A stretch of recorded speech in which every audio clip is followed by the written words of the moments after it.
당뇨가 처음 생겨나는 배경 속에 굉장히 큰 게 작용하고 있다. 바지락이라든가 모시조개라든가 하는 갯벌 조개류와 를 혼합을 해서 이 조합은 정말 혈당 관리의 숨은 실력자다. 혈당 관리를 위해서 3대 원칙이라고 얘기를 하면 우선 약을 먹어도 당이 안 떨어져야 하는 분들이 많은데 당뇨 진짜 원인은 무엇인가요? 네, 사실은 이제 우리가 이 약국에서 환자를 만나면서 이제 제가 많이 경험하는 것 중에 이런 환자분들이 있어요. 저는 약도 열심히 먹고요, 운동도 열심히 하고, 그리고 정말 밥도 많이 안 먹거든요. 그런데 당이 안 떨어집니다. 이제 이렇게 이야기하시는 분들이 있습니다. 그래서 저는 이제 이런 경우를 보고 저는 이런 비유를 하는데요. 이제 우리가 사회가 불안하면 은행에다가 돈을 저금을 합니까? 찾아옵니까? 찾아온다. 마찬가지로 우리 인체는 내가 스트레스라든가 긴장 상태가 연속 지속이 돼버리게 되면 당을 세포에 배달하는 것이 아니라 혈관이 당을 갖게 되고요. 그 다음에 간에서는 과도한 포도당을 계속 만들어서 방출을 하게 되는 이러한 현상들이 벌어지게 되면서 당이 올라갑니다. 그러니까 저는 혈당이 조절이 잘 안 되는 그 배경 속에는, 또는 당뇨가 처음 생겨나는 배경 속에 스트레스가 굉장히 크게 작용하고 있다라고 저는 생각을 합니다. 그래서 스트레스 상태가 지속이 되면 항상 전투 모드가 되는 거죠. 그래서 전투 중에는 절대적으로 혈당을 낮출 수가 없죠. 스트레스는 가장 강력한 혈당 상승의 호르몬이다, 이렇게 얘기를 하면서 스트레스 관리를 가장 강조를 많이 드리고 있고요. 그거 이외에도 우리가 이론적으로 얘기를 할 때 당이 잘 조절이 안 되게끔 만들고 또 당이 생겨날 수밖에 없었던 가장 큰 원인 중에 시작점은 인슐린 저항성이라는 문제가 생기면서 시작이 됩니다. 그러니까 인슐린이 당을 싣고 왔는데 세포가 문을 닫아서 문을 안 열어주는 거죠. 그래서 포도당이 들어갈 수가 없는 상태가 되고, 그래서 포도당이 세포에 배달이 되지 못하니까 췌장에서는 인슐린을 만들어내서 계속해서 배달을 시도하는 고인슐린 혈증이 만들어지게 되면서 혈관이 막 완전히 엉키고 되는 이런 상태가 만들어지게 되는데, 이거를 우리는 인슐린 저항성이라고 얘기를 합니다. 근데 인슐린 저항성은 우리가 제가 다른 시간에도 자주 이야기를 드렸던 내용이지만 혈당 스파이크라고 얘기하는 당을 급격히 올리는 이런 것들이 만들어지게 되면 당이 갑작스레 많아지고 또 인슐린을 많이 만들어내는 고인슐린 혈증이 만들어지게 되면서 우리 세포는 굉장히 인슐린에 대해서 아주 반응이 둔화되는, 그래서 인슐린 저항성으로 이렇게 가게 되는 이런 순번을 밟고 있기 때문에 혈당 스파이크 현상을 우리는 꼭 막아내야 된다, 이런 얘기를 드리고 싶고요. 또 만성 염증이라든가 또 그걸로 인해서 당이 세포 안으로 올바로 들어가지 못하면서 미토콘드리아에서 에너지를 만들어내지 못하는 미토콘드리아 기능이 저하가 되게 되면 에너지를 써야 할 세포가 이 당은 쓸 수 없어 하고 거부하는 상태가 되고, 이렇게 되게 되면 당뇨는 혈당의 병이 아니라 세포 에너지 시스템의 붕괴된 병이다, 이렇게 이야기를 드릴 수 있습니다. 마트에서 혈당 관리를 위해 가장 먼저 챙기면 좋은 음식으로 갯벌 조개류와 마늘 조합을 언급하셨는데 이 조합이 특히 좋은 이유는 무엇인가요? 당에 좋은 그런 음식 조합은 상당히 많이 있습니다. 그런데 특히 이제 제가 많이 권유드리는 것 중에 하나가 갯벌에서 나오는 바지락이라든가 모시조개라든가 하는 갯벌 조개류와 마늘을 혼합을 해서 끓였는 소위 마늘 조개탕이죠. 바지락 마늘탕, 모시조개 마늘탕, 이제 이렇게 얘기할 수 있는 음식인데, 이 조합은 정말 혈당 관리의 숨은 실력자다, 저는 이렇게 생각을 합니다. 왜 그러냐면 갯벌에서 나오는 조개류 안에는 타우린이라고 하는 그 성분이 있는데, 그 타우린은 인슐린 민감도를 굉장히 개선하는데 매우 뛰어난 효능이 있는 걸로 알려져 있고요. 그리고 인슐린을 합성하고 저장하고 췌장을 건강하게 만드는데 필수적인, 말하자면 당뇨 미네랄이라고 얘기하는 아연이라고 하는 미네랄을 가장 많이 갖고 있는 게 갯벌 음식이죠. 이제 그러면서 비타민 B12, 세포를 회복시키는, 또 세포의 에너지를 회복시키는 데 작용하는 비타민이죠. 그거와 철분을 많이 갖고 있는 것이 바지락이라든가 모시조개, 갯벌에서 나오는 조개류가 갖고 있는 특징적인 그런 성분이기 때문에 이제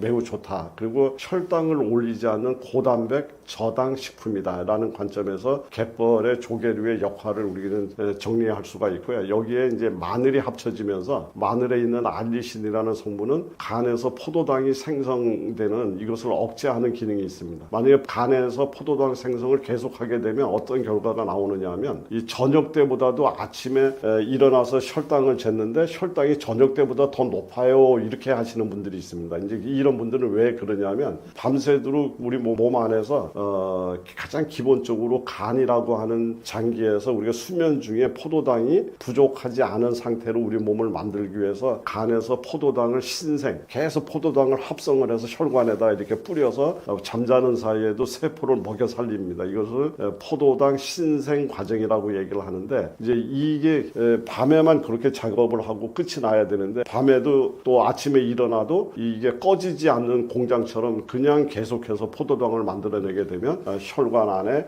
당이 많이 모여들면서 아침에 일어났는데 오히려 더 당이 저녁 때보다도 더 높은 현상이 나타납니다. 이제 이런 현상이 나타나는 것은 대표적으로 간 포도당 생성과 관련이 있는데 마늘이 이 작용을 억제하고 또 도와주는 역할이 있습니다. 그리고 또 마늘은 대표적인 염증을 완화해서 인슐린 저항성을 감소시키고요. 그리고 혈관을 확장하는 그런 기능이 있어서 우리 말초 혈액순환을 도와주면서 혈당 이용률을 높여주기 때문에 갯벌 조개류와 마늘이 만났을 때 정말 우리가 이야기하는 당 관리뿐만 아니라 당으로 인해서 생겨날 수 있는 여러 가지 합병증을 잘 해결할 수 있는 최고의 조합이다라고 저는 생각을 합니다. 그래서 당을 만들지 않으면서 당을 잘 쓰게 만드는 그런 방향으로 몸을 돌려준다. 갯벌에서 나오는 조개류와 마늘이 합쳐서 만들어낸 아주 정말 좋은 그런 작용이다라고 저는 이야기를 드리고 싶습니다. 초콩처럼 식초와 단백질 식품을 함께 활용하는 방식이 혈당 스파이크를 줄이는 데 도움이 된다고 하셨는데 이 원리를 일반 식사에 어떻게 응용하면 좋은가요? 식초는 또 대표적으로 당을 조절하는데 매우 뛰어난 역할을 하는 걸로 알려져 있죠. 식초의 우선 대표적인 혈당 조절 능력은 입에서 우리가 탄수화물을 소화시킬 때 나오는 아밀라제라고 하는 탄수화물 효소의 작용을 20% 정도 억제하는 능력이 식초한테 있다라고 합니다. 그러니까는 우리가 식초와 함께 탄수화물을 섭취를 하게 되면 20% 정도의 소화를 슬로우 이렇게 만들어주기 때문에 혈당 스파이크를 막을 수가 있고요. 또 위장 안에서 음식물이 배출돼서 장으로 내려가는 속도를 또 슬로우 이렇게 만들어주기 때문에 혈당 급상승하는 이것을 차단해주는 역할이 식초한테 있다. 이렇게 이야기를 드릴 수가 있습니다. 그러면서 우리 혈관 안에 돌아다니는 당이라든가 세포 안에 들어와 있는 당을 굉장히 빠른 속도로 에너지화 시킬 수 있는 연소 스위치를 작동시키는 이런 것이 식초에 의해서 일어나는 걸로 되어 있고요. 그리고 인슐린에 대한 민감도를 높여서 인슐린 저항성이 생기지 않도록 만들어주는 것이 또 초콩의 초가 갖고 있는 그런 대표적인 효능으로 알려져 있습니다. 그래서 단백질과 함께 먹을 때 혈당 상승을 완만하게 한다든가 또 그렇게 하면서 천천히 소화를 진행시키니까 포만감이 지속이 되고요. 그러면서 가장 중요한 것 중에 하나는 그 하는 당들을 근육에서 먼저 당을 사용할 수 있게끔 근육의 문을 여는 것을 바로 또 식초가 하는 걸로 이렇게 되어 있습니다. 그래서 사실은 저도 당뇨는 없습니다만은 이제 기본적인 건강 관리를 식초를 활용하는 방법을 많이 쓰고 있는데 항상 밥 먹기 전에 이렇게 커피 잔 정도의 따뜻한 온수에다가 식초를 커피 숟가락 한 숟갈 정도를 섞어서 이것을 주로 식사 전에 한 잔을 마시고 식사를 하는 습관을 오랫동안 하고 있는데 저는 지금까지 당이라든가 이런 것들에 대해서 염려 안 하고 정말 혈액이 굉장히 맑게 잘 관리가 되고 있습니다. 그래서 우리 시청자분들께서도 한번 이런 것들을 정말 그냥 좋다는 건 너무 많지만 그거를 많은 것을 아는 것이 중요한 것이 아니라 이런 것들 내용 중에서 꼭 한번 실천을 해서 내 걸로 만들어 놓는 것이 훨씬 더 중요한 일이라는 걸 제가 강조를 드리고 싶고요. 그래서 식초는 혈당이 가속화되는 것을 붙잡아주는 혈당 브레이크다. 이렇게 얘기를 드리고 싶고요. 단백질은 혈당을 갖다 쓰는 소비자다. 그래서 단백질을 가지고 만들었는 근육을 키워서 혈당 소비를 키우고 그 다음에 혈당이 롤러코스터를 타지 못하게 식초로 브레이크를 잡아주게 되면 우리가 얘기하는 당을 이겨낼 수 있는 극복할 수 있는 가장 좋은 그런 습관이 되지 않을까 생각을 합니다. 혈당 관리를 위해 반드시 함께 가져가야 할 가장 기본적인 생활 원칙은 무엇인가요? 혈당 관리를 위해서 이제 특정한 음식에 대해서도 제가 이야기를 쭉 드렸지만 우리 3대 원칙이라고 얘기를 하면 우선 저는 아주 질 좋은 수면을 가장 먼저 권유드리고 싶습니다. 굉장히 아주 수면의 질이 올라가게 되면 우리 몸이 리셋이 되는 거죠. 그러니까 잠자는 시간은 우리가 그냥 단순히 휴식의 시간이 아니라 우리 몸을 다시 기름칠하고 고치고 그 이튿날 다시 활동할 수 있게끔 모든 것을 재정비하는 시간이 바로 수면의 시간이기 때문에 이 수면의 질이 좋아졌으면 좋겠다. 근데 그 수면의 질이 떨어지게 되는 잠 부족 현상이 오게 되면 우리 몸은 자꾸 반각성 상태가 되면서 코티졸 호르몬이라는 것이 상승이 되고 상승이 되게 되면 혈당 상승으로 이어지는 이런 고리를 가지고 가기 때문에 수면의 질을 첫 번째로 꼽고 싶고요. 그리고 우리 몸에 당을 잘 활용해서 체온이 잘 유지가 되는, 그러니까 몸이 춥거나 저체온증에 빠지지 않고 따뜻한 몸이 될 수 있도록 체온 관리, 그 다음에 근육을 최대한 키워서 혈당을 갖다 잘 저장을 해놓고 우리가 필요할 때 항상 사용할 수 있는 저장 창고를 만들었으면 좋겠다. 이런 것들을 하기 위해서는 적절한 운동을 이야기하는데 걷기라든가 하체, 근력 운동, 이제 이런 것들이 혈당을 관리하는데 굉장히 중요한 방법이 된다고 보고 있습니다. 그리고 나서 이제 우리가 식사 리듬, 그래서 불규칙한 식사 같은 것을 갑자기 하지 마시고 식사를 하실 때도 항상 이 당을 바로 올릴 수 있는 이런 것이 아니라 당을 올릴 수 있는 음식은 뒤로, 그 다음에 천천히 당을 올라가지 않도록 억제할 수 있는 식이섬유라든가 또는 단백질 중심의 식사를 먼저 하시면서 그 다음에 탄수화물 식사로 넘어가는 이런 습관만 잘 가지시더라도 우리는 그 혈당 관리를 누구보다도 자연스럽게 생활 속에서 해결할 수 있지 않겠느냐 이렇게 보고 있습니다. 그래서 약을 나는 먹고 있어. 그러니까 당은 약만 먹으면 돼, 이런 식으로 약만 가지고서 혈당을 잡으려고 하지 마시고 몸의 환경을 바꾸어서 혈당을 이겨내려고 하는 이런 생활을 꼭 반드시 습관화 주시기를 시청자분들께 권고드리겠습니다. 당뇨병 걸리는 원인은 당을 많이 먹어서가 근본적인 원인인가요? 많은 분들이 당뇨라고 하면 단 걸 많이 먹어서 생긴다, 이렇게 생각하시는 경우가 많아요. 근데 이건 제가 보기엔 당뇨의 진짜 원인은 우리 몸에 있는 당을 제대로 처리하지 못하는 상태가 되는 거예요. 다시 말해서 인슐린 저항성이 생긴 상태라는 거죠. 평소 식습관에서 탄수화물, 대표적으로 빵, 떡, 면, 과자 같은 탄수화물 음식들을 계속 주로 먹는 식습관을 가지고 있다면 인슐린 분비가 계속 높아지고 우리 몸은 분비되는 인슐린에 둔감해지는 인슐린 저항성이 생기게 돼요. 인슐린 저항성이 생기면 우리 몸 혈당은 올라가고 남아도는 혈당을 세포 내로 넣어주지 못하게 됩니다. 이 상태가 오랫동안 지속되면 췌장이 지쳐서 고장납니다. 그게 바로 당뇨예요. 그래서 당뇨 치료의 핵심은 무작정 단 것만 줄이자가 아니라 탄수화물 위주의 식단을 단백질 식단으로 바꾸는 것에서 시작해야 합니다. 같은 음식을 먹더라도 사람에 따라 혈당 반응이 다른데 왜 그런가요?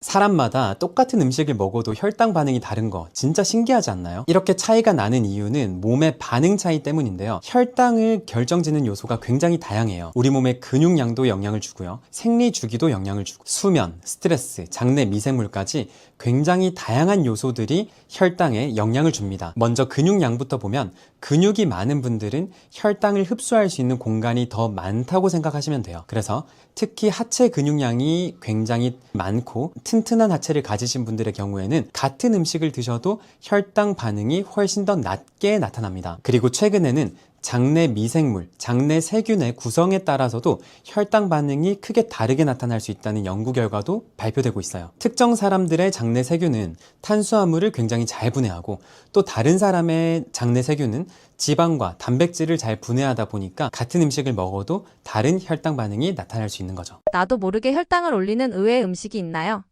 이거 정말 많은 사람들이 놓치고 있는데요. 바로 커피 믹스입니다. 커피 믹스를 생각하면 이건 뭐 과자도 아니고 빵, 떡, 면도 아니고 탄수화물이 아닐 거라고 생각하시는데 저는 커피 믹스는 항상 과자처럼 생각하시라고 말씀을 드려요. 제가 주로 쓰는 표현은 액체 과자입니다 라는 표현을 많이 써요. 커피 믹스 한 봉지에 대략 당류가 6g 정도 포함되어 있고요. 이거는 설탕으로 따지면 3스푼 정도가 들어가 있는 거예요. 근데 하루에 커피 믹스를 2-3잔 마시는 분들이 굉장히 많습니다. 피곤할 때마다 마시고 식후에는 항상 커피 믹스를 하나씩 마시고 그렇게 3잔 정도 드셔주시면 밥 한 공기에서 들어오는 당류만큼 당이 들어오게 돼요. 그래서 커피 믹스만큼은 제가 당뇨 환자분들에게 진짜 피해야 된다, 정말 피하라고 몇 번이고 강조해도 부족하다고 생각하는 진짜 나쁜 녀석이에요. 진료실에서 제가 드리는 조언을 듣고 커피 믹스를 완전히 끊고 아메리카노로 완전히 커피를 전환하신 분들은 혈당 자체가 훨씬 더 쉽게 안정됩니다. 그래서 여러분들도 당뇨가 있으시다면 또는 당뇨 전 단계라면 커피 믹스만큼은 조심하시고 끊어주세요. 스트레스를 받으면 당 떨어진다라고 말하는데요. 실제로 당이 떨어지나요? 맞습니다. 스트레스 받으면 저도 그런 표현 쓰거든요. 아, 스트레스 받아서 당 떨어진다. 근데 정확하게는 스트레스를 받으면 스트레스 호르몬인 코티졸이 분비가 되고, 코티졸이 분비되면 우리 몸에서는 당이 생성돼서 당이 높아집니다. 그러면 우리가 스트레스 받으면 왜 배가 고프고 막 뭔가 단 게 땡기고 왜 그럴까요? 이거는 당이 떨어져서 당을 높여야 해서 당을 찾는 게 아니라요. 우리 뇌에서 보상회로, 헤도닉 드라이브라고 하는데요. 이 보상회로가 작동하면서 단 걸 찾게 되는 반응이 생기는 거예요. 다시 말하면은 우리가 스트레스를 받으면 당이 떨어져서 배가 고프고 막 단 게 땡기는 게 아니라 뇌가 나 좀 위로해줘, 나 단 걸로 나 좀 기분 좋게 해줘, 도파민 좀 분비해줘, 이렇게 말을 하는 것이지 실제로 당이 떨어지는 거기 때문에 이걸 당으로 채워야 된다는 의미가 절대 아니라는 거예요. 이걸 잘 이해하시고 스트레스 상황이 됐을 때 배가 고플 때는 저는 이 배고픔을 완전히 무시하라는 건 너무 비현실적인 조언이고요. 이런 배고픔이 있을 때 당이 가득 있는 사탕, 초콜릿 이런 거 찾지 마시고 고단백 두유라든지 단백질 보충제라든지 고단백 과자라든지 단백질로 된 어떤 음식을 드셔서 이 식욕을 이겨내기를 바래요. 이런 방식으로 식욕을 이겨내지 않고 그때마다 그냥 초콜릿 왕창 먹어버리고 이러면 당이 일시적으로는 확 오르겠죠. 왜냐하면 스트레스 상황이라서 이미 당이 올라가 있는데 당이 많은 음식을 또 집어넣었어. 그러면 당이 더 올라가겠죠. 그랬다가 당이 쫙 떨어지게 됩니다. 그러면 또 배고파요. 그래서 이게 악순환이 계속되는 거예요. 그러니까 스트레스 상황에서 식욕 신호는 단백질로 보충을 해주자. 이거 꼭 기억해 주세요. 일상생활 속에서 나도 모르게 당뇨 유발시키는 습관들은 무엇인가요? 네, 우선 첫 번째는 식사 후에 바로 앉거나 바로 눕는 습관이에요. 이거 진짜 안 좋은 습관인데 이런 분들 굉장히 많으시죠? 밥 먹고 10분이 가장 중요한데요. 밥 먹고 10분 내에 바로 앉아 있으면 그냥 혈당은 바로 스파이크 칩니다. 그래서 밥 먹고 10분 동안은 정말 좀 움직여줘야 돼요. 저 같은 경우에는 진료실에서 팔굽혀펴기를 하는데 10분간 열심히 팔굽혀펴기를 해요. 근데 위장이 좀 약하신 분들은 이렇게 하기엔 부담이 될 수 있거든요. 그런 분들은 설거지를 하거나 조금 걸어 다니세요. 10분간은 혈당 반응을 낮추기 위해서라도 가만히 앉아있거나 누워있지 말고 움직여야 해요. 이게 정말 안 좋은 습관 첫 번째고요. 두 번째는 앞서 말씀드렸던 커피 믹스 또는 달달한 라떼, 달달한 에이드, 이런 요즘 저가 커피숍에 가면 이런 달달한 음료들 많잖아요. 그런 음료나 간식을 무의식적으로 섭취하는 거예요. 아, 나 뭐 밥 조금밖에 안 먹었으니까 이 정도 간식 괜찮겠지. 또는 식사하고 나서 직장 동료들끼리 다 같이 커피 한 잔씩 하러 가요. 그러면 아, 뭐 나 이 정도 마시는 거 괜찮지 않나 하면서 그냥 무의식적으로 카라멜 마키아토를 시킨다든지 달달한 음료를 시킨다든지 이렇게 되는 게 정말 큰 문제인데요. 특히 이 달달한 음료들 있죠. 이런 음료들은 일부 음료는 당이 40g에서 50g 들어있어요. 이게 어느 정도 양이냐면요. 정말 그냥 설탕을 때려 부었다고 생각하시면 돼요. 그런 음료를 식사하자마자 마셔주면 혈당이 정말 스파이크를 아주 제대로 보이겠죠. 그래서 식사가 아니더라도 커피나 달달한 음료, 간식 같은 거 무의식적으로 드시는 습관은 정말 버리셔야 됩니다. 세 번째는 야식을 먹는 거예요. 늦은 밤에 식사를 하게 되면 그 시간대가 인슐린 반응이 가장 둔한 시간대거든요. 근데 이때 음식을 왕창 막 먹었어요. 막 치킨이나 떡볶이 이런 걸 먹었다. 그러면 혈당 반응은 정말 높게 나타나고 건강에도 정말 안 좋아요. 그러니까 야식 먹는 습관, 이거 진짜 안 좋습니다. 마지막으로는 수면 부족인데요. 잠이 부족해지면 스트레스가 높아지죠. 스트레스가 높아지면 코티솔, 스트레스 호르몬이 분비가 되고, 스트레스 호르몬 분비되면 어떻게 된다 했죠? 혈당이 오히려 오른다 했죠. 근데 혈당이 오르는 것뿐만 아니라 또 단 걸 찾게 돼요. 그렇기 때문에 안 그래도 올라간 혈당에 단 걸 찾는 반응까지 나타나니까 잠을 적게 자는 거, 이거 진짜 피해야 됩니다. 당뇨 환자에게 비교적 괜찮은 과일은 무엇이 있나요?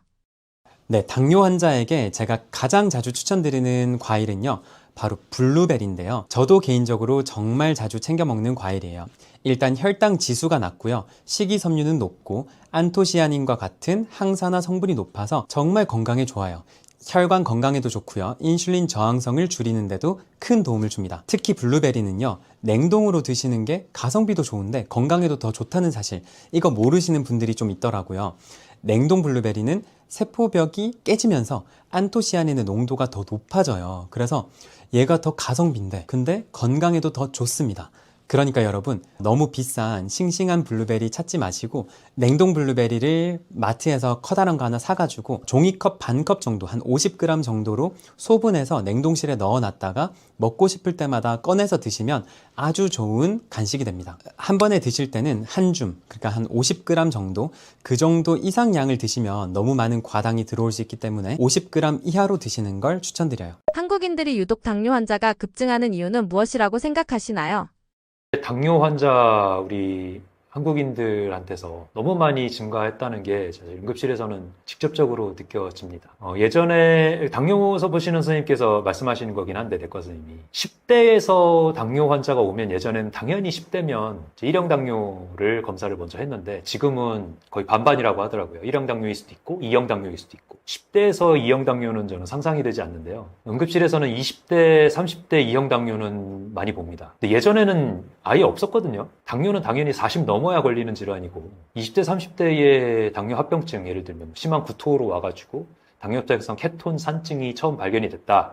이러면 당연히 1형 당뇨 환자가 이제 나중에 발견된 사례인가 보다 이렇게 했을 텐데, 이제는 20대, 30대면은 2형 당뇨겠구나 이렇게 할 정도가 됐습니다. 그 정도로 당뇨가 많고요. 근데 그 원인은 항상 말씀드리는 얘기지만 우리 식습관이 그만큼 많이 바뀌었다는 거겠죠. 초가공식품 얘기 많이 드리고 있는데, 초가공식품으로 열량이 얼마나 채워지는지를 본 연구가 있습니다. 미국이랑 영국은 열량의 거의 60%가 초가공식품으로 채워지고 있다고 하는데요. 열량 기준으로 하니까 이제 음식의 볼륨으로 보면 그거보다는 좀 적겠지만, 열량이 초가공식품이 워낙 높다 보니까 열량으로 보면 거의 60%가 다 초가공식품이다. 미국 같은 데는 어디 시골 같은 데 가면 마트가 없어가지고 초가공식품밖에 먹을 게 없다면서요. 그런 것처럼. 근데 우리나라는 사실은 채소나 과일을 구할 수 있잖아요. 구할 수 있는 곳인데 대부분이. 그런데도 초가공식품이 이렇게 늘어나고 있는 건 문제고요. 그 연구에서는 우리 한국 같은 경우는 한 25%에서 초가공식품이 열량을 대신하고 있다라고 나왔는데, 네, 사실 제가 볼 때는 그건 옛날 얘기고요. 연구했을 때 그 옛날 얘기고, 지금은 30%는 훌쩍 넘어서 아마 40% 정도, 거의 선진국 수준을 따라가지 않았을까 싶습니다. 그래서 이런 초가공식품이 너무 만연해 있는 사회, 이런 데를 살고 있다는 게 너무도 큰 문제가 아닐까 싶고요. 어디 미팅을 가도 커피 내놓으면서 과자 항상 내놓게 되고, 간식으로 회사에서 내놓는 것들이 다 빵, 음료수 이런 것들이 다 대부분이잖아요. 근데 이런 것들이 직원들의 혈관 건강을 망가뜨릴 거라는 거는 생각을 못하는 것. 사실은 접대가 아니라 해를 주는 물질이라는 인식을 우리가 다 같이 가져야 될 것 같아요. 게다가 혼자 사는 인구가 늘어나다 보니까 이 자연식 해먹는 음식을 접할 기회가 점점 없어지고 있습니다. 혼자 있으면 사실 저도 음식을 해먹을 생각은 못하게 되는데, 왜냐면 버려진 음식이 너무 많아지고 상하고 이러니까. 그래서 집에서 저는 이제 4, 5일 정도 지방에 가서 일을 하고 근무를 하고 올라올 때까지 한 3, 4일 동안 먹을 것들을 이제 챙겨 갖고 가는데요. 왜냐하면 가공식품 안 먹으려고 그렇게 하는데, 그렇게라도 집밥을 먹을 수 있는 환경을 만들어야 됩니다. 초록 채소를 먹을 수 있는 환경을 만들어야 됩니다. 그렇지 않고 그냥 대충 해결한다고 가공식품으로, 배달 음식으로, 편의점 음식으로 라면, 빵 이런 걸로다가 먹으면서 한 끼를 넘기게 되면 그거는 당뇨를 피할 방법이 없습니다. 당연히 걸릴 수밖에 없는 것. 거기에다가 최근에는 이제 운동량까지 너무 많이 부족하잖아요. 대중교통으로 다니시는 분은 그나마 다행입니다. 대중교통으로 다니면 일단 전철 같은 경우 요즘 워낙 도심 지하철 이런 거 보면은 3층, 4층, 5층 이렇게 내려가야 되잖아요. 그럴 때 에스컬레이터, 엘리베이터 안 타고 계단으로만 다니기만 해도 3,000보, 5,000보를 충분히 채울 수 있거든요. 그래서 한 개나 두 개 호선을 이제 바꿔 탄다, 갈아탄다 이러시는 분들이면 걸어서 에스컬레이터 안 타고 걸어 다니시는 방법만 해도 굉장한 운동량을 채울 수가 있습니다. 거기다 추가한다 그러면은 5개층 이하 정도는 그냥 걸어서 다닌다, 이런 약속을 자기한테 한다면 그러면 7,000보, 8,000보도 충분히 채울 수가 있는 그런 환경이 만들어지는데요. 근데 너무도 많은 곳에서 엘리베이터 기본으로 있고 에스컬레이터가 기본으로 있는 환경이다 보니까 걸을 기회가 없습니다. 대중교통을 타시는 분들도 운동량 부족하시는 분들이 많아요. 그래서 일부러 그런 분들은 점심시간 이후에 걷거나 아니면 햇빛 받으면서 걸으면 제일 좋고, 그렇게 해서 5,000보, 7,000보를 채우거나, 아니면 일부러 저 같은 경우는 이제 호수를 한 바퀴 돌거든요. 3km 반 돌면 3km고 두 호수를 다 돌면 이제 5km 나오는데, 그렇게 해가지고 5kg를 채우는 이제 러닝을 하기도 하고요. 이런 방법으로 점심시간을 활용을 하기도 합니다. 땀 나면 어떡하느냐라고 이제 많이 물어보는데 저는 뭐 땀 나도 개의치 않습니다. 땀 났다가 그냥 씻고 그리고 좀 말리고 집에 가서 씻고 이렇게 하는데요. 사실 뭐 더 좋은 환경이면은 옷을 바꿔 입고 하면 더 좋겠지만 그렇게 하긴 또 쉽진 않더라고요. 그게 안 된다면 걸어서라도 햇빛을 받으시고 5,000보, 7,000보를 채우시고요. 점심 식사 이후에 계단으로 오르신다든지 아니면 옥상에 일부러 계단으로 올라갔다가 내려와서 업무를 시작한다든지 이런 방법 활용하시는 것도 좋은 방법입니다. 그리고 현대인들한테 스트레스도 당뇨 환자가 늘어나는데 한 몫을 하고 있을 걸로 추정이 되는데요. 사실 스트레스는 뭐 연구를 하거나 이렇게 하기가 굉장히 어려운 부분이기 때문에 이런 거에 대해서는 연구가 어렵습니다. 거의 없습니다. 하지만 뇌가 충분히 편안히 쉴 시간에 쉬어야 근육도 이완이 되고 스트레스 호르몬인 코티졸이라든지 아드레날린이라든지 노르에피네프린이라든지 이런 물질들 사실 응급실에서 혈압 올리기 위해서 쓰는 약물들로도 쓰이거든요. 근데 이런 것들이 혈중에서 계속 나온다고 하면 그러면 혈압을 낮출 기회도 없고 그다음에 내 몸이 소화 기능을 올릴 기회도 없고 근육을 이완시킬 기회도 없는 거죠. 그냥 상시 맹수들한테 둘러싸인 상태로 사는 것과 마찬가지일 겁니다. 이러면 내 몸의 면역력이 떨어지는 건 너무 당연한 거고요. 그렇기 때문에 이런 호르몬들이 몸에서 가라앉고 구교감신경이 충분히 올라올 수 있는 환경을 만들어줘야 돼요. 그래서 업무 중에는 또 이제 컴퓨터 많이 보느라고 자세가 경직되어 있는 경우도 있고 목 근육이나 이런 것들이 경직되어 있는 경우 있죠. 또 쉬어야 될 때는 쉬지 않고 또 핸드폰, 스마트폰 보지 않습니까? 이렇게 하면서 목 근육이 긴장을 주고 두통 일으키고 이렇게 눈은 또 부릅뜨고 있고 이렇게 되면 스트레스 호르몬이 쉴 시간이 없는 거죠. 그래서 쉴 때는 완전히 쉬어야 됩니다. 완전히 이완하고 충분히 호흡을 코로 들이쉬고 내쉬면서 천천히 느끼면서 그렇게 몸에 긴장을 풀 수 있는 시간을 일부러 만들어줘야 돼요. 그런 면에서 현대인들이 쉬는 시간에 핸드폰을 보고 있는 것 저는 좀 많이 걱정을 하고 있습니다. 그리고 쉰다고 할 때에 잠이라도 충분히 편안하게 많이 자야 되는데 이 새벽에 알림 오면은 한번 깨가지고 스마트폰 보는데 습관이 드는 분들이 있어요. 이렇게 되면 잠도 잘 못 잘 뿐 아니라 다음 날도 잠을 계속 못 자는 악순환이 되면서 불면에 시달리게 됩니다. 이런 습관 하나하나가 내 혈관 건강, 내 면역력에 영향을 주는 거기 때문에 이런 습관이 쌓이고 쌓이면 짧으면 3년, 길게는 5년 뒤에는 내 몸의 병 상태를 만들게 되고요. 그 병이 당뇨 고혈압이 아니라 암으로 진행되는 경우도 생길 수가 있는 그런 위험한 상황이 생길 수가 있어서 이런 생활 습관 하나하나를 일부러 신경 써서 바꾸지 않으면 안 됩니다. 스트레스는 연구하기가 굉장히 어려운 분야예요.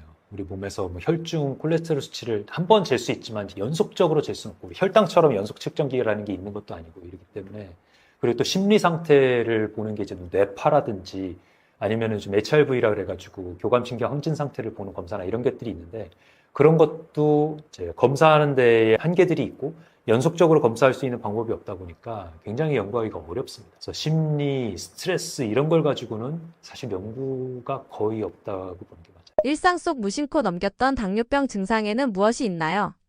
당뇨의 초기 증상 하면 우리가 3대 증상 얘기를 하죠. 다뇨, 다음, 다식 이렇게 얘기를 하는데요. 소변이 늘어나고 물을 많이 찾게 되고 그다음 음식을 많이 찾게 된다 이렇게 얘기를 합니다. 음식을 먹어도 또 배가 금방 고프고요. 이제 그 외에는 체중 감소도 있을 수가 있고 그다음 피부가 거칠어지는 증상도 나타날 수가 있거든요. 왜냐하면 혈당이 올라가면 말초혈관 상태가 안 좋아지면 말초혈관의 제일 중요한 게 이제 피부 상태입니다. 피부가 거칠어지는 거, 모강 각화증이나 이런 것들이 나타날 수가 있고요.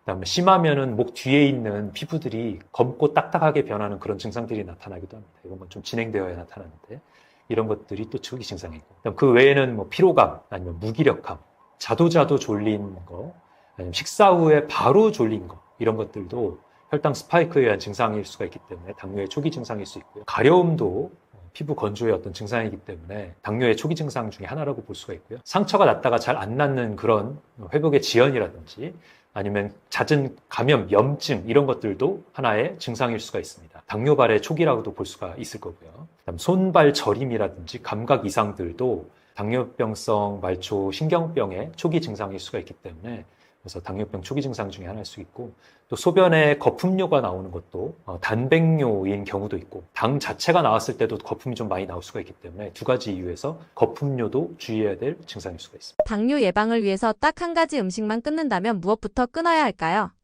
당뇨 예방을 위해서 한 가지만 꼽으라고 하면 저는 단연코 초가공식품을 말씀을 드립니다. 초가공식품 하면 밀가루로 만든 음식들 다라고 생각하면 되는데요. 초가공식품에 포함되지만 더 위험한 게 한 가지 있습니다. 초가공식품 중에서 더 한 가지를 꼽으라면 저는 가당 음료를 꼽겠습니다. 콜라, 사이다, 액상과당이 들어가 있는 음료수들. 우리가 과일 주스라고 해가지고 먹고 있는데 알고 보면 가당 음료인 것들, 100% 생과일이 아닌 음료들, 이런 것들 전부 다 액상과당이 들어가 있는 초가공식품입니다. 그렇기 때문에 당뇨에 가장 악영향을 줍니다. 콜라를 물 대신에 먹게 되면, 이런 걸 실험을 할 수는 없지만, 콜라를 물 대신에 먹게 되면 1년 이내에 짧게는 6개월 만에 당뇨로 바로 직행을 할 수밖에 없고요. 또 물을 충분히 섭취하지 않으면 콜라나 이런 음료수들은 당분이 너무 높기 때문에 물을 대신할 수가 없습니다. 수분이 들어있긴 하지만 물은 아닌 겁니다. 그렇기 때문에 물은 물로만 대신할 수가 있다. 음료수는 물이 아니다라는 거 생각을 하셔야 되고요.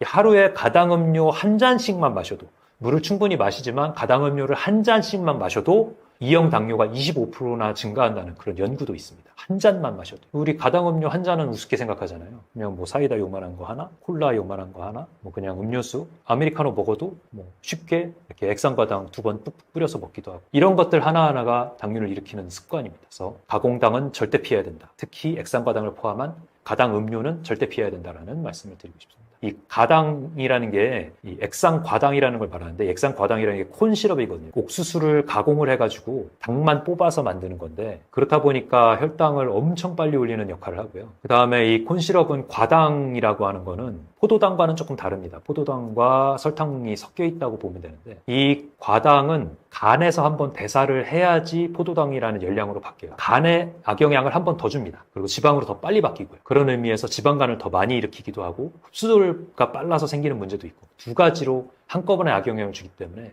그래서 초가공식품 중에서도 이 액상과당이 들어있는 가당 음료를 최악이라고 제가 말씀을 드리고 있습니다. 원장님께서는 콜라를 전혀 안 드시나요? 대체당이 들어간 제로콜라는 어떤가요? 음료수 먹은 게 한 2달쯤 됐을까? 애들이랑 같이 햄버거를 먹었다 그러면 이제 한번 쭉 빨아먹고 이런 건 있을 수 있는데, 제가 제 손으로 먹는 일은 없어요. 얼마나 안 좋은지를 알면 선택할 수가 없죠. 스타비아라든지 알룰로우즈 이런 대체당이라는 게 있죠. 제로 음료라고 하는 것들에 들어있는 것들. 이런 것들이 당은 아니라고 하는데 합성당이라고 하죠. 당의 맛은 200배, 300배 높으면서 이 혈당은 안 올리는 겁니다. 근데 문제는 뭐냐면 이게 뇌를 속이기 때문에 당에 대한 갈망은 더 많이 일으키는 중독 물질이기는 합니다. 그래서 당장 혈당을 올리지는 않지만 당장 내가 일반 콜라와 제로 콜라 둘 중에 하나를 꼭 먹어야 되는 상황이다 라고 하면 혈당을 안 올리는 제로 콜라가 그나마 낫겠지만, 장기적으로 보면 안 좋은 건 똑같다고 볼 수가 있어요. 내 뇌를 속이는 효과는 당연히 있다. 오히려 보면 더 나쁠 수도 있다. 그렇기 때문에 단맛을 내가 없어도 살 수 있게 만들어야지. 우리 짠 것도 그렇잖아요. 짠 것도. 우리가 이제 염분을 많이 먹고 산다고 얘기를 하는데 WHO 기준보다 거의 2배 이상 먹고 있죠. 한국인 기준으로. 그렇기 때문에 짠맛을 피하기 위해서 제가 기준으로 설명을 드리는 게, 설렁탕을 먹어도 소금을 안 쳐서 먹을 정도의 맛에 익숙해져야 된다라는 표현을 드리는데, 단맛도 마찬가지입니다. 단맛에 익숙해지면 다른 맛이 없어요. 그렇기 때문에 설탕 쳐야지만 맛있다는 얘기가 나오거든. 근데 이 대체당이라는 거는 그 단맛을 더 중독을 일으키는 거잖아요. 당장은 혈당을 안 올리니까 그나마 낫겠지만, 길게 보면 단맛을 더 먹을 수밖에 없는 중독을 일으키는 물질이잖아요. 그런 면에서 봤을 때는 안 좋고, 두 번째로는 이 합성당들이 만들어진 지 얼마 안 됐지 않습니까? 이게 나중에 어떤 역할을 할지 아직 모르는 부분도 있을 수 있는 거예요. 그런 면에서는 사실은 합성물질은 어떻게든지 우용하면서 피하는 게 좋다, 이렇게 말씀을 드릴 수 있습니다. 입맛이 어떻게 길들여졌나에 따라서 내가 어떤 당분 맛에 중독되어 있으면 그 맛을 찾을 수밖에 없게 되는 거고, 또 염분, 짠맛에 중독되어 있으면 그 맛을 찾을 수밖에 없게 되는 거고, 그래서 오히려 만약에 드레싱을 꼭 선택해야 된다면 시큼한, 상큼한 맛에 일부러 찾는다든지, 아니면은 깨나 이런 고소한 맛을 그나마 좀 찾는다든지, 하여튼 시큼한 맛을 조금 적응을 하는 게 가장 좋습니다. 시큼한 맛은 식초 베이스라든지 이런 것들이 많기 때문에 우리 몸에 악영향을 줄 게 많이 적거든요. 그래서 꼭 처먹어야 된다면 시큼한 맛을 찾으시고, 발사믹도 도움이 되고 식초 베이스들. 근데 그게 아니라 단짠이나 아니면 그 마요네즈 베이스, 이런 것들은 사실 악영향이 더 큽니다. 그래서 드레싱을 선택하더라도 그런 걸 선택을 하셔라. 그래서 예를 들면 발사믹 식초도 당연히 좋은 지방, 올리브 지방을 선택을 해가지고 만드는 것들이 대부분이니까 그런 것들이 좋은데, 그게 아니라 똑같은 유지여도 마요네즈가 들어간 드레싱은 아무래도 몸에 안 좋은 부분을 더 크다고 볼 수가 있겠죠. 식초는 전체적으로 도움이 되는 걸로 알려져 있어요. 그래서 식초 베이스로 시큼한 맛에 적응을 하라고 하는 이유가 당뇨 자체를 낮게 한다 이런 거는 제가 따로 찾아보진 않아서 모르겠는데 어쨌든 시큼한 맛의 베이스로 되는 것들은 단짠보다는 훨씬 도움이 되고 또 매운맛에 중독되는 게 또 큰 문제인데 매운맛은 단맛과 짠맛을 가리는 경향이 있습니다. 그래서 매우면서 맛있다. 이게 대부분 달고 맵다거든요. 달고 맵고 또 짠맛도 많이 들어가 있는 경우가 많고 그렇기 때문에 매운 거 좋아하시는 분들이 또 당뇨에 취약한 그런 특징이 있습니다. 당뇨약 없이도 식단만으로 치료 가능성이 있나요?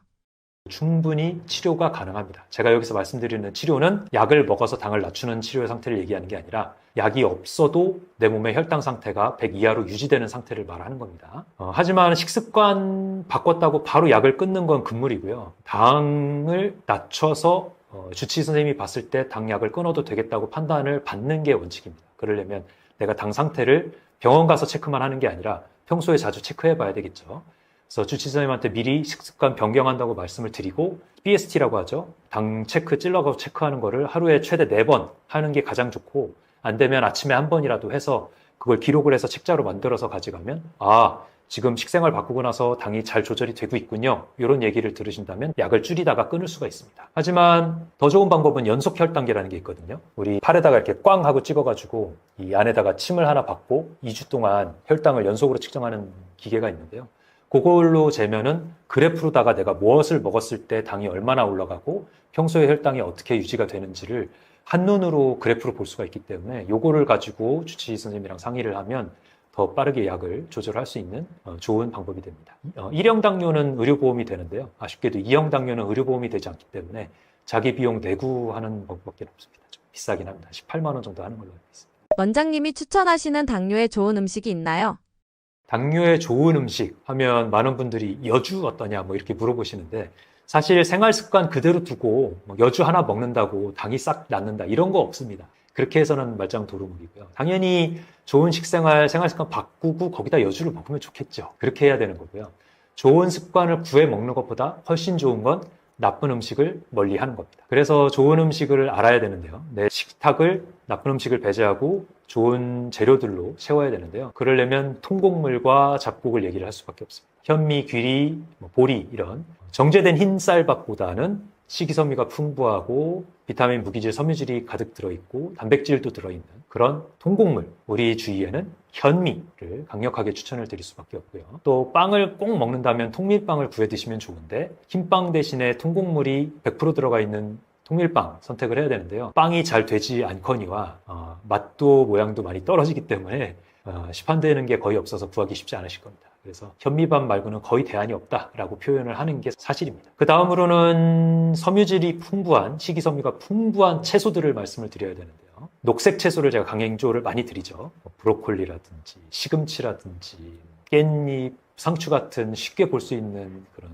거라든지 케일이라든지 이런 녹색 채소들은 비타민과 섬유질, 무기질, 항산화 물질이 풍부하게 들어있는 정말 좋은 식품들입니다. 그리고 혈당 관리에도 도움이 되죠. 섬유질이 많이 들어있고 식이섬유가 풍부하니까 몸에서 혈당 자체를 올리는 것 자체도 막아주고 콜레스테롤 흡수도 좀 덜하게 해주고 하기 때문에 또 유산균, 우리 장에 있는 유익균들의 삶의 터전이 되고 이러기 때문에 먹이도 되고 이러기 때문에 여러모로 좋습니다. 그리고 또 녹황색 채소와 비슷한 개념으로 볼 수가 있는데 해조류들, 미역이라든지 김, 다시마들도 너무너무 좋은 채소의 하나라고 볼 수가 있고요. 너무 좋은 식이섬유 공급원이 되기도 합니다. 또 하나를 더 꼽으라면 뿌리 채소들, 당근, 우엉, 연근이라든지 이런 것들은 혈당 지수가 높기는 하지만 많이 먹지 않게만 하면 굉장히 좋은 비타민들을 우리가 먹을 수 있기 때문에 활용할 수 있는 좋은 식재료입니다. 그리고 단백질 중에서는 콩, 두부 이런 것들을 많이 활용하면 좋은데요. 렌틸콩,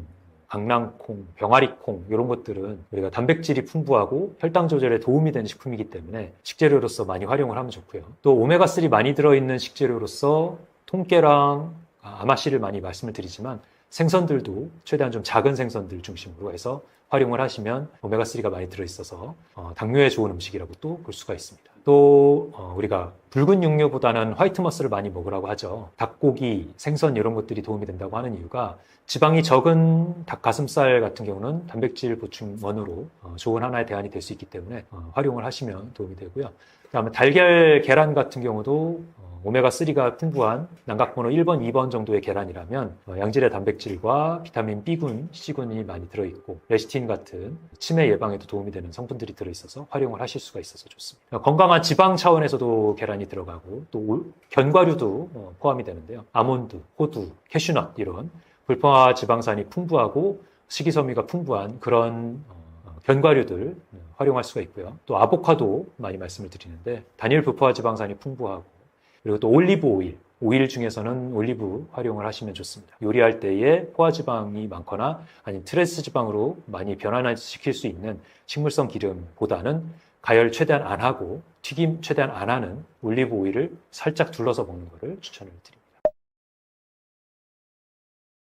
우리가 응급실에서 많은 당뇨 합병증 환자들을 만나고 있습니다. 특히 투석 때문에 고생하시는 분들 중에서 응급 상황을 많이 겪는데요. 우리가 신장, 콩팥이 망가지게 되면 전해질을 걸러내지를 못해서 응급 상황이 많이 생깁니다. 투석이라는 거 아시죠? 우리 혈관에 이렇게 AV 피스툴라라는 거 만들어가지고 몸에서 피를 빼내서 기계에서 걸러줘서 신장을 대신한 다음 다시 넣어주는 신장 대체요법이라고도 하는데요. 요거를 시작하게 되면 삶의 질이 너무 많이 나빠집니다. 그래서 일주일에 3일, 그것도 하루에 4시간에서 오가는 시간까지 합치면 6시간까지 이 기계에 매달려서 삶을 살아야 되기 때문에 일을 못하는 건 물론이고 항상 몸이 피곤하고 구역질 때문에 고생하기도 하고 또 사고 많이 나는 게 하루 걸러 하루일 땐 괜찮은데 일주일 중에 이틀 걸러 하루 투석을 할 때 이럴 때 사고 많이 나거든요. 이럴 때 월요일이나 일요일 때 환자들이 이 칼륨이 많이 올라가는데 이 칼륨이 투석을 잘 못한 날, 투석을 건너뛴 날이나 이틀 걸리는 날 고칼륨 혈증으로 많이 응급실에 오게 됩니다. 이러면 진짜 생명을 위협하는 심장을 멈추게 하는 그런 전해질이기도 하거든요. 그래서 이런 것들 많이 보면서 응급실에서 너무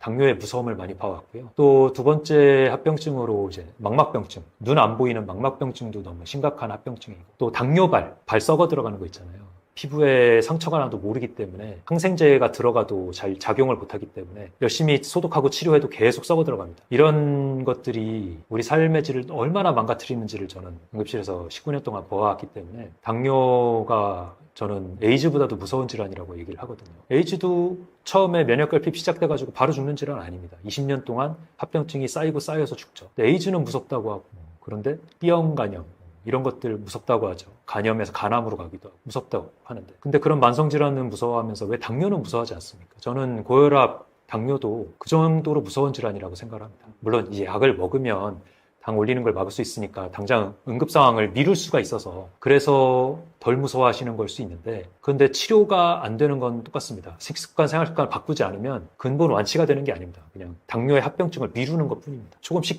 나빠지고 있는 거예요. 그래서 근본적인 치료인 식습관, 생활습관 변경을 꼭 해야 된다. 당뇨 환자분들 그리고 당뇨가 생길 수밖에 없는 식습관을, 생활습관을 가진 우리 현대인들 대다수한테 말씀을 꼭 드리고 싶습니다. 인식과 다르게 의외로 당뇨에 좋은 음식이 있나요? 사람들이 당뇨 관리할 때 정말 많이 놓치는 부분이 있어요. 다들 혈당 올리는 음식만 조심하면 된다 이렇게 생각을 하시는데 저는 오히려 그 반대라고 말씀드리고 싶어요. 혈당을 방어해주는 음식, 그러니까 먹었을 때 췌장이 편해지고 몸에 염증이 낮아지는 음식들이 분명히 있다라는 거예요. 그런데 이게 너무 흔하고 너무 평범해서 심지어 반찬 정도로만 취급을 받다 보니까 대부분 이게 얼마나 당뇨에 좋고 혈당에 좋고 혈관에 좋은지 그 가치를 모르고 그냥 지나치는 경우가 많다는 거죠. 그래서 이번에는 당뇨 23년 차인 저희 어머니께서 직접 저에게 추천을 해주신 음식들 4가지만 소개를 해드릴게요. 첫 번째는 무청과 연근입니다. 무청은 무청 시래기라고도 하죠. 무보다 영양이 5배 이상 많은데 혈당을 천천히 쓰게 만드는 식이섬유가 진짜 풍부합니다. 그래서 저희 어머님 같은 경우는 무청을 제철일 때 많이 사다 놓으셨다가 이거를 냉동실에 얼려두세요. 그리고 밥을 할 때 조금씩 넣어서 무청 시래기 밥을 해 드시거나 무청 나물 무침도 해 드시고 또 이제 시래기 국이나 이런 걸로도 많이 활용을 하세요. 저한테 무청 시래기 밥을 먹었더니 혈당이 많이 안 오른다. 이거 꼭 소개를 해줘라 라고 하셔가지고 오늘 이 영상에서 말씀을 드리게 됐고요. 또 그리고 연근에 끈적한 성분이 있거든요. 이 떫은 성분이 위를 보호해주기도 하고 혈당이 흡수되는 속도를 늦춰줘서 식사 후에 혈당이 급하게 오르는 걸 많이 줄여주는 역할을 합니다. 그래서 무청과 연근 너무 좋은 음식이다 추천드릴 수 있고요. 두 번째는 깻잎입니다. 다들 고기 드실 때 향이 좋아서 쌈채소로만 많이들 드시는데요. 이게 당뇨를 보는 제 관점에서는 완전히 좋은 음식, 정말 기적 같은 음식이다 라고도 할 수 있습니다. 깻잎 안에 로즈마린산이라는 성분이 들어있는데요. 이 성분이 인슐린을 분해하는 췌장의 베타세포를 보호하고 염증을 낮춰준다고 합니다. 실제로 서울대 연구에서는 깻잎 추출물을 8주 동안 먹었더니 인슐린이 잘 안 듣는 상태가 18.4%나 좋아졌다는 결과가 있어요. 그러니까 깻잎이 그냥 쌈채소, 단순한 향이 좋아서 먹는 채소가 아니라 췌장을 보조해 줄 수 있는 수준으로 좋은 채소인 거죠. 그리고 세 번째는 미역과 식초 조합인데요. 많이들 미역 초무침 해 드시잖아요. 이 미역이 물을 만나면 20배 이상 부풀어서 배부른 느낌을 주고요. 또 탄수화물 흡수를 늦춰줘서 혈당에 정말 좋습니다. 그런데 여기에다 식초, 특히 요즘 유행했던 사과 식초 있잖아요. 이걸 곁들여서 같이 먹으면 탄수화물이 분해되는 속도를 한 번 더 억제해줘서 혈당이 훨씬 천천히 오르게 만들어줍니다. 네 번째는 적상추인데요. 적상추는 샐러드용 채소 혹은 쌈채소로 알고 계시는데 이 적상추에도 좋은 성분이 많이 들어있어요. 폴리페놀, 안토시아닌이 풍부해서 혈관에 있는 염증을 낮추는데 정말 좋습니다. 당뇨는 결국 혈관병이라서 이런 항염증 채소는 꾸준히 먹는 게 정말 중요한데요. 그래서 실제로 저희 어머님께서는 텃밭에 적상추 많이 키워서 매 끼니마다 챙겨 드시려고 많이 노력하고 계세요. 그리고 최근에 제가 가장 많이 효과를 본 음식 하나만 소개를 해드릴게요. 그건 바로 엑스트라 버진 올리브 오일인데요. 이걸 식사 전에 한 스푼만 먹어도 혈당이 내려가고 살이 쭉 빠진다 이런 얘기를 많이 하시잖아요. 그래서 제가 궁금해서 2달 동안 실제로 먹어봤어요. 먹어봤더니 식후 혈당이 진짜 덜 오르더라고요. 이게 왜 그런 효과를 가지고 있냐 궁금해서 찾아봤더니 식사 전에 이 올리브 오일을 한 스푼 먹으면 이 기름이 위에서 음식이 내려가는 속도를 낮춰줘서 탄수화물을 천천히 흡수되게 만들어준다고 합니다. 그래서 실제로 많은 분들도 저처럼 실험을 해봤는데 식사 전에 올리브 오일을 먹고 식후 혈당을 쟀더니 평소보다 혈당이 20에서 30% 더 낮아졌다. 덜 오르더라 이렇게 실제로 얘기를 해주시는 분들이 많았습니다. 그러니까 우리가 일상 속에서 이런 간단한 음식들만 잘 챙겨 먹어도 혈당이 천천히 부드럽게 잘 올라간다는 거죠. 반대로 좋은 줄 알았는데 안 좋은 영향을 주는 음식이 있나요? 다들 건강해 보이는 음식은 혈당에도 좋다라고 생각을 하시거든요. 그런데 저는 오히려 반대다라고 말씀을 드립니다. 겉으로 보기에는 건강해 보여요. 그런데 실제로는 혈당을 가장 빨리 망가뜨리는 음식이 따로 있습니다. 안 그래도 약한 우리 한국인의 췌장을 더 힘들게 만드는 진짜 원인 2가지를 알려드릴게요. 첫 번째는요, 건강 음료처럼 보이지만 혈당을 순식간에 올리는 액체 음식들이에요.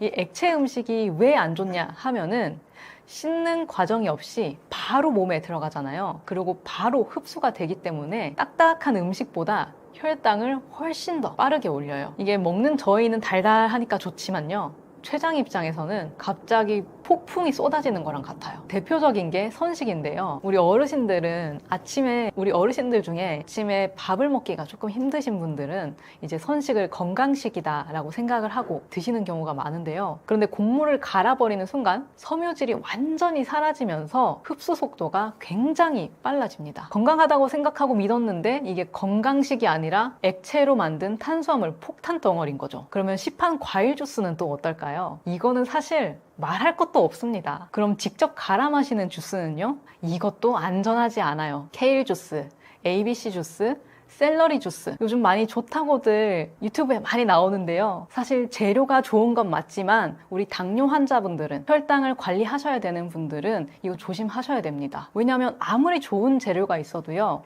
이거를 갈아버리는 순간 당이 순식간에 흡수가 되면서 혈당이 치솟기 때문이에요. 스포츠 음료, 믹스커피 뭐 말할 거 없고요. 몸은 이거를 몸에 좋은 음식이다, 몸에 좋은 음료다 라고 생각하지 않아요. 그냥 설탕 덩어리, 당 덩어리 이렇게 받아들입니다. 두 번째로요, 건강해 보이는 한식, 음식들도 조심을 하셔야 됩니다. 특히 한식의 경우에는 양념과 소스가 문제인데요. 쌈장, 고추장, 초고추장, 케찹, 돈가스 소스 이런 건강한 음식을 먹고 있어도 소스 한 스푼 때문에 혈당이 확 튀는 경우가 정말 흔합니다. 우리 회 먹을 때 회는 단백질이니까 괜찮아 하고 드시지만 초고추장은 설탕입니다. 고추장 어떤가요? 밀가루 들어가고 설탕 들어가죠. 쌈장도 어떻죠? 쌈장도 설탕 들어간 경우 굉장히 많습니다. 그런데다가 한국인은 이 장맛, 소스 맛, 양념 맛을 좋아하기 때문에 듬뿍 찍어 먹는 이 문화가 췌장에는 쥐약이라는 거죠. 또 요즘 샤브샤브나 이런 것들 많이 드시는데 월남쌈도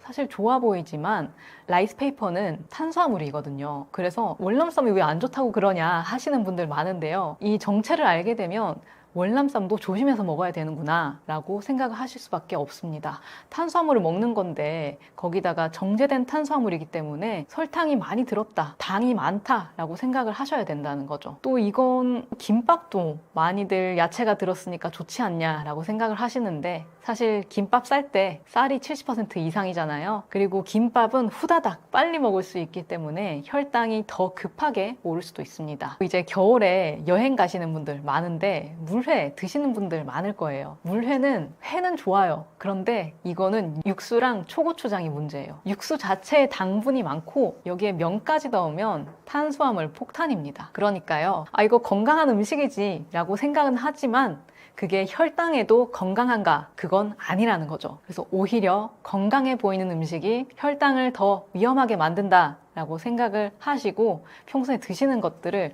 조금 잘 살펴보실 필요가 있습니다. 우리 혈당을 관리하시는 분들은 겉에 보여지는 것들보다 흡수 속도, 가공 방식, 특히 영양 성분표를 철저하게 잘 살펴보시는 게 훨씬 정말로 중요합니다. 사람들이 당뇨와 혈당에 대해 오해하는 부분이 있나요? 많은 분들이 당화혈색소만 정상이면 나는 안전하다, 나 당화혈색소 잘 나왔으니까 나 혈당 관리 잘하고 있어, 이렇게 생각을 하시는데요. 사실 이게 정말 위험한 착각입니다. 당뇨는 숫자의 병이 아니라 오해가 쌓이는 병이에요. 잘못 알고 있는 것들이 병을 오래도록 질질질 끌게 하고 치료 시기를 길게 만들거든요. 정말 다양한 오해들이 많은데요. 오늘은 3가지만 말씀을 드릴게요. 우선 가장 먼저 바로잡아야 할 오해가 있습니다.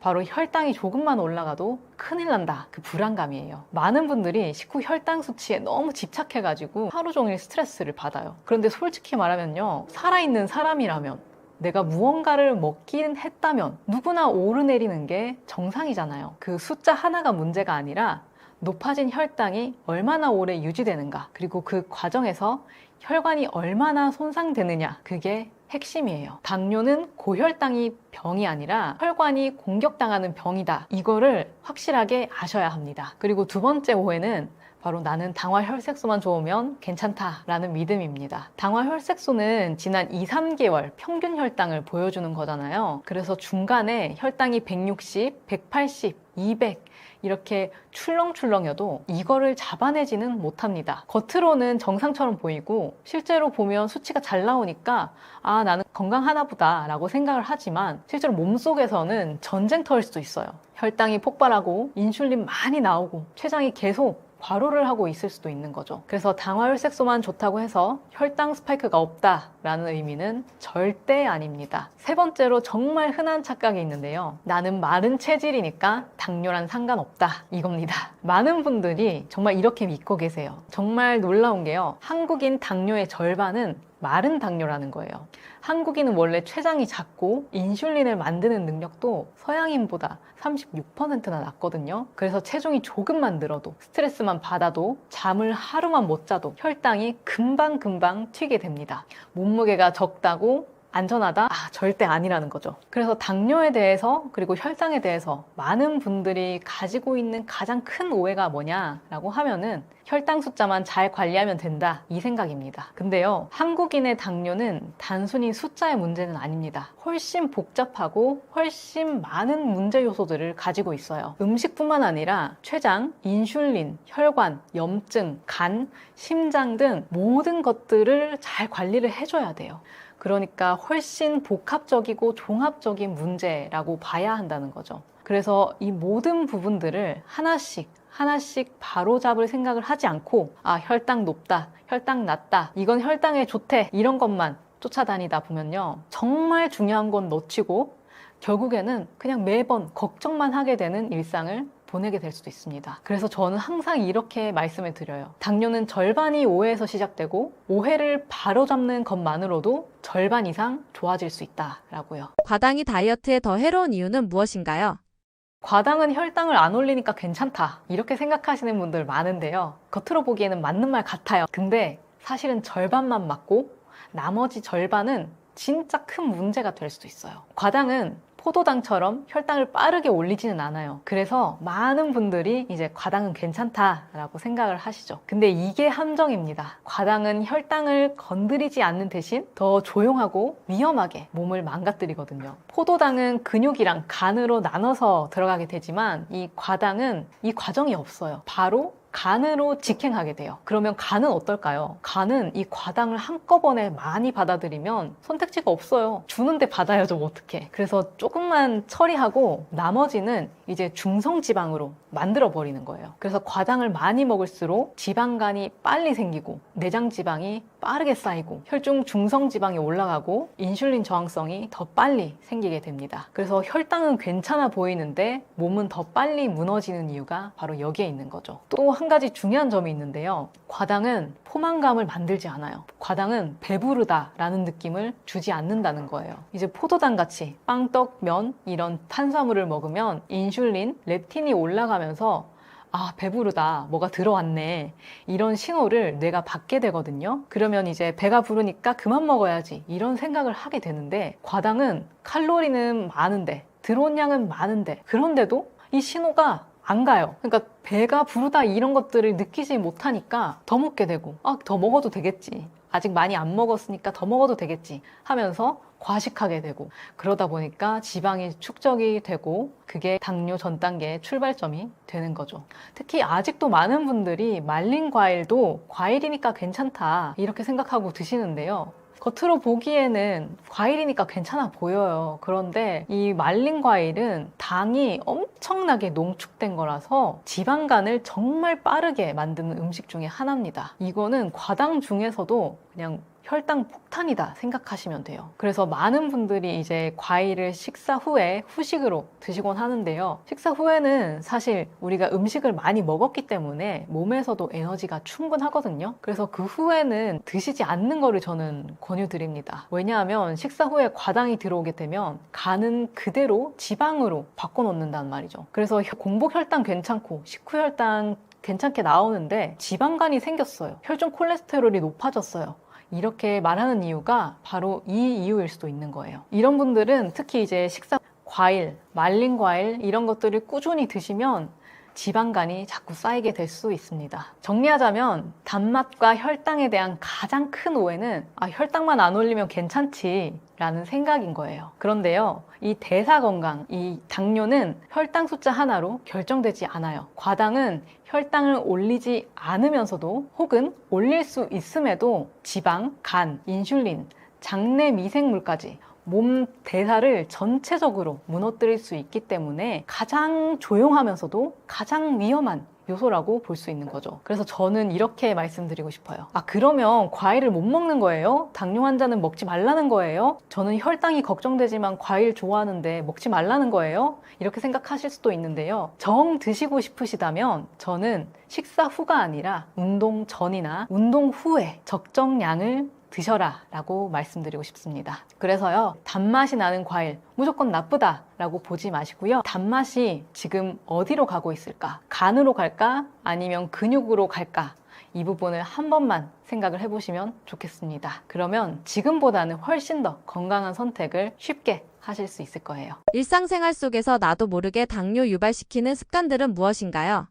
많은 분들이 당뇨를 갑자기 찾아오는 병이다 이렇게 생각을 하시거든요. 어느 날 갑자기 혈당이 올랐다, 갑자기 당뇨가 생겼다 이렇게 느끼시는데요. 사실 그렇지 않습니다. 당뇨는 어느 날 갑자기 생기는 병이 아니라요. 우리가 일상에서 무심코 반복해온 작은 습관들, 그게 몇 년 동안 혹은 몇십 년 동안 계속 쌓이면서 췌장이 조금씩 지쳐버린 결과예요. 특히 한국인은 원래 췌장 기능이 서양인보다 훨씬 약해요. 췌장 크기 자체도 작고 인슐린을 만드는 능력도 상대적으로 낮기 때문에 같은 생활 습관을 하더라도 영향을 더 빨리 받는다는 거죠. 그래서 한국인은 체중이 조금만 늘어나도, 스트레스를 조금만 받아도, 잠을 하루만 못 자도 혈당이 금방 흔들려요. 그러면 일상 속에서 나도 모르게 당뇨를 유발시키는 가장 큰 원인 뭘까 하면은 결국은 식습관으로 이어집니다. 문제는 무엇을 먹느냐 그것뿐만 아니라요, 어떻게 먹느냐 이것도 큰 영향을 준다는 거예요. 췌장은 원래 하루에 3번만 일해도 충분한데 조금씩 여러 번 드시는 분들 있잖아요. 사실 저도 위가 작아서 조금씩 여러 번 먹거든요. 근데 그런 경우에는 췌장이 하루에 7번 8번씩 일을 하게 된다는 거죠. 실제로 제가 간식을 자주 먹어서 연속 혈당 측정기를 차고 이 혈당이 어떻게 변하나 실험을 해봤어요. 그랬더니까 밥 먹을 때도 올라갔다가 내려왔다가 하는데 이 간식을 먹었을 때도 혈당이 올라갔다가 내려왔다가 정말 쉬지 않고 계속 오르락 내리락 하더라는 거예요. 이걸 보면서 아, 혈당 관리 진짜 잘 해야겠다라는 생각이 들더라고요. 그러니까 간식을 자주 먹으면 하루 종일 나도 모르게 췌장을 괴롭히고 있는 거예요. 그러니까 췌장이 더 빨리 지칠 수밖에 없는 거겠죠. 게다가요, 제가 잠을 또 잘 못 자는 날이 있었어요. 그리고 일이 너무 많아서 스트레스를 엄청 받았던 적도 있었거든요. 그랬더니 그 다음날 공복 혈당도 그렇고 식후 혈당도 그렇고 완전 불안정하게 나오더라고요. 특히 11시 이후에 자거나 한 6시간 이상 잠을 못 자게 되면 이게 혈당이 훨씬 더 많이 튀더라고요. 왜냐하면 스트레스 호르몬인 콜티졸이 올라가면서 인슐린이 잘 안 듣게 되기 때문이에요. 그래서 많은 분들이 스트레스 받으면 혈당 떨어진다 뭐 이렇게 얘기하지만 스트레스 받으면 혈당 오르고요. 공복 혈당도 오르고요.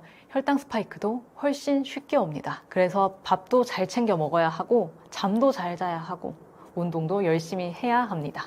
당뇨 환자에게 비교적 괜찮은 과일은 무엇이 있나요?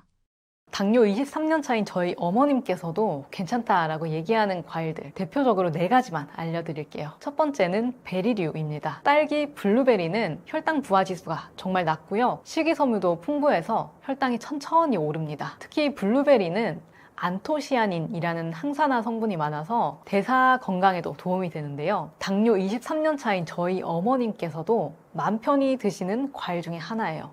이거는 평소보다 조금 많이 먹어도 혈당이 괜찮더라 이렇게까지 얘기하시는 정말 좋은 과일 중에 하나인 것 같습니다. 그리고 두 번째는 사과예요. 사과는 혈당 지수가 생각보다 높지는 않은데요. 특히 껍질에 있는 폴리페놀, 팩틴이라는 성분이 당이 흡수되는 속도를 늦춰주기 때문에 껍질째 드시는 게 정말 좋습니다. 그리고 요즘 땅콩버터랑 사과를 같이 드시는 분도 많은데요. 실제로 그렇게 드시면 혈당 방어에도 도움되니까 아침에 드시는 분들 같은 경우에는 땅콩버터랑 같이 드시면 더 좋을 것 같습니다. 그리고 세 번째는 그린키위입니다. 그린키위는 혈당 지수도 낮고 비타민C와 마그네슘이 풍부해서 혈당을 안정적으로 유지하는데 도움이 됩니다. 마지막으로 조금 의외지만 바나나가 있어요. 바나나도 혈당이 천천히 올라가는 과일인데요. 다만 조심하셔야 될 거는 잘 익은 바나나, 반점이 생기기 시작한 바나나는 당도가 높기 때문에 혈당을 관리하시는 분들은 덜 익은 초록빛을 띠는 그런 초록 바나나가 훨씬 좋습니다. 저항성 성분이 많아서 배부른 느낌도 좋고 혈당도 안정적으로 나오거든요. 실제로 저희 어머니께서 추석 때 이제 운동을 할 거라고 운동 전에 갈색 반점이 생긴 바나나를 한 개 먹었는데 그때 일이 있어서 운동을 못 하셨어요. 그랬더니 혈당이 200 이상 막 치솟는 거예요. 그래서 그 이후에 바나나는 무조건 덜 익은 걸 먹어야겠다 이렇게 말씀 주셨던 기억이 납니다. 여기까지는 이제 어떤 과일을 먹을까의 기준을 말씀드렸고요. 그런데 이제 이 과일을 혈당 안 올리니까 좋으니까 마음껏 드시면 안 되겠죠. 또 적정한 양이나 어떻게 먹느냐에 따라서 혈당이 달라질 수도 있으니까 이제는 이 부분에 대해서 말씀을 드릴게요. 첫 번째는 과일은 무조건 통째로 드셔야 됩니다. 주스로 갈아버려서 액체로 드시게 되면요, 식이섬유가 다 파괴돼서 혈당이 순식간에 오릅니다. 두 번째는요, 양 조절이 정말 중요해요. 어떤 과일이든지요, 종이컵 한 컵 혹은 반컵 분량으로 양을 조금씩 천천히 늘려가시는 걸 권유드립니다. 그리고 세 번째는 과일만 단독으로 먹지 않는 게 핵심이에요. 특히 공복에 과일만 먹으면요, 혈당이 정말 빠르게 올라요. 그래서 단백질이나 지방을 먼저 조금 드시고 과일을 곁들여 드시거나 밥을 먹고 나서 디저트로 조금만 드시는 게 혈당은 훨씬 덜 올라요. 그리고 마지막으로 이제 사람마다 같은 과일이어도 혈당이 다 다르게 반응을 하거든요. 실제로 어떤 분은 방울토마토 혈당 하나도 안 오르는데 어떤 분은 방울토마토 먹었더니 혈당이 너무 많이 올라서 이제는 안 먹는다, 이런 분들도 계셨어요. 그래서 내가 처음 먹는 과일이라면 15분, 30분, 45분 혈당을 정확하게 측정을 하시고 나한테 맞는 과일인지 아닌지 꼭 확인을 하신 후에 마음 편히 드셨으면 좋겠습니다. 그래서 결론을 말씀드리자면요, 당뇨 환자 과일 먹을 수 있습니다. 드실 수 있어요. 그런데 그 종류, 양, 방식을 정확히 지키시면서 드시는 걸 권유드립니다. 저는 당뇨 23년 차인 엄마와 함께 실제로 어떻게 먹고 얼마나 먹고 그리고 무엇 때문에 혈당이 오르는지 고민하는 분들을 위한 콘텐츠를 만들고 있는 당뇨딸인데요. 저희 어머니께서 처음 당뇨를 진단받았을 때가 벌써 23년, 24년이 다 됐어요. 그때는 지금처럼 이렇게 유튜브도 없었고요. TV에서 당뇨 조심해야 된다, 이런 얘기도 거의 없었어요. 그래서 병원에 가도 당뇨니까 밥 줄이세요, 운동 열심히 하세요, 이게 저희 엄마가 들을 수 있는 말의 전부였어요. 그래서 엄마는 의사 선생님 말만 듣고 밥은 거의 안 드셔서 저혈당이 와서 거의 쓰러질 뻔한 적도 많았고요. 새벽 4시에 농사일 나가시면서도 운동하라니까 운동해야지 하면서 진짜 악으로 깡으로 운동하셨던 적도 많았습니다. 제가 그 사실을 나중에 알고 정말 많이 울었어요. 너무 속상하더라고요. 그리고 그때 알게 됐죠. 혈당 관리는 의지로 한다고 해서 되는 게 아니구나. 이거는 방법의 문제구나. 그래서 저는 지금도 계속 직접 실험을 하고 논문도 찾아보고 이렇게 열심히 공부도 하고 있어요. 실제로 당뇨 관리하시는 분들이 많이 이렇게들 말씀을 하세요. 먹고 싶은 것도 못 먹고 이렇게 살아서 뭐 하냐, 차라리 죽는 게 낫다, 정말로 이렇게 말씀을 하시는데요. 그 마음 저도 이해는 합니다. 매일매일 매번 매 식사마다 조절하고 참아내는 건 정말 지치거든요. 근데요, 제가 혈액투석실에서 근무를 하면서 깨달은 게 있습니다. 건강관리를 포기하시는 분들은 정말로 나중에는 결국 많은 걸 포기하게 되더라고요. 병원을 다니느라, 합병증을 관리하느라 정작 하고 싶었던 일들을 못 하시더라고요. 반대로요, 완벽하지는 않아도 꾸준히 혈당을 관리하신 분들은 나이 들어서도 여행을 다니고 손주랑 놀고 또 좋아하는 취미도 열심히 이어가시더라고요. 그래서 저는 이 영상을 보시는 분들께 이렇게 말씀드리고 싶어요.